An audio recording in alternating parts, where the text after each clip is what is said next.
The FBI, meanwhile, has also responded to the West Palm Beach, Florida, and is said to be investigating in what appears to be an attempted assassination on former President Donald Trump. So they have been now calling it as an assassination bid that has been now thwarted, that has failed.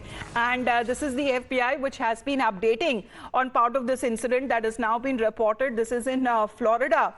The first one that happened 2 months ago in July in Butler, Pennsylvania, where Donald Trump, he was fired at. However, it was he was injured in his ear, and the next convention that happened of the Republicans, he appeared wearing a band-aid on his ear. But this time around, he was inside the golf club, and there was shooting, however, that was reported outside the golf club. In the meantime, when it comes to the U.S. Secret Service agents who were attempting to catch hold of the attacker who was attempting to flee in the SUV, they did manage to do so. He has now been identified as well, and mainly when it comes to his motive, that is now said to be assessed exactly what had happened.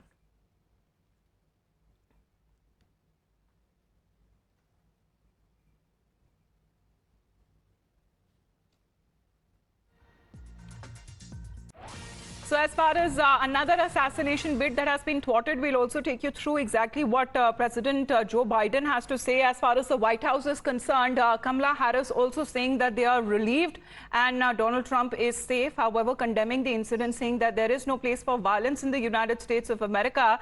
But this is yet another assassination bid that seems that has been thwarted against Donald Trump. We are expecting more reactions to come in. Already, Anthony Albanese, the Prime Minister of Australia, has condemned the incident and has raised serious concerns. But now we can officially call it as an assassination bid that has been thwarted, and part of the FBI as well that has been conducting the investigation. However, when it comes to this attacker who has now been taken into custody, his identification is something that has been talked about. Exactly what is his background, where he comes from, and what exactly was the motive. That is now something that will now be assessed. What all was found on him, Srinjo, if there is any other information, what kind of weapon was that he had concealed or was probably attempting to use?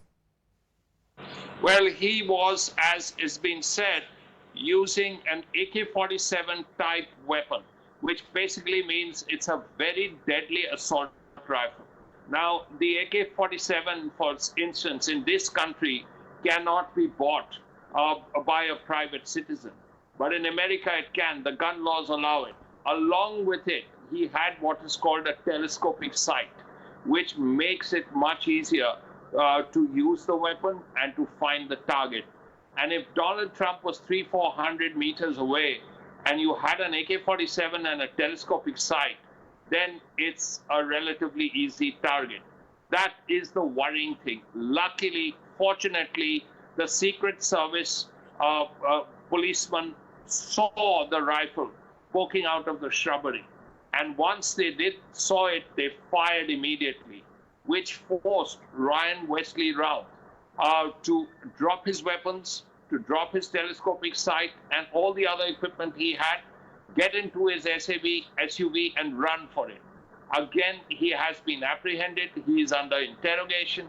So we will find out what exactly his motives are. As far as his background is concerned, checks have already been made. He has contributed about $140, not a huge sum of money, but significant since he was a construction worker, to the various democratic causes. Also, strangely, he has been a supporter of Vivek Ramaswamy, a Republican, and Nikki Haley, also a Republican. Both were rivals, political rivals of Donald Trump. So we will have to wait and see why he was attempting to do what he was doing. But clearly, he was in a good position to do serious damage, considering he had an assault rifle, considering he had a telescopic sight, considering he had his SUV, he could have fired and then run for it. Luckily, he was not able to fire. The Secret Service spotted him, fired at him, upon which he dropped his weapons and ran. So Donald Trump is safe. That's the bottom line. Donald Trump is safe. His attempted assassin could not get a shot at him, but He has been apprehended. He is under interrogation, and we will know why he did what he did. We'll keep our viewers updated on the same, because this is a big story that it is now coming in. Of course, when it comes to the details of the background of this suspect, of this attacker, is something that is also being assessed. But world leaders have already started commenting on Donald Trump's yet another assassination bid that has been thwarted. Trinjoy, thank you very much for joining in. You're watching the Morning News. We'll be back with more national updates coming up on the other side of a very short break.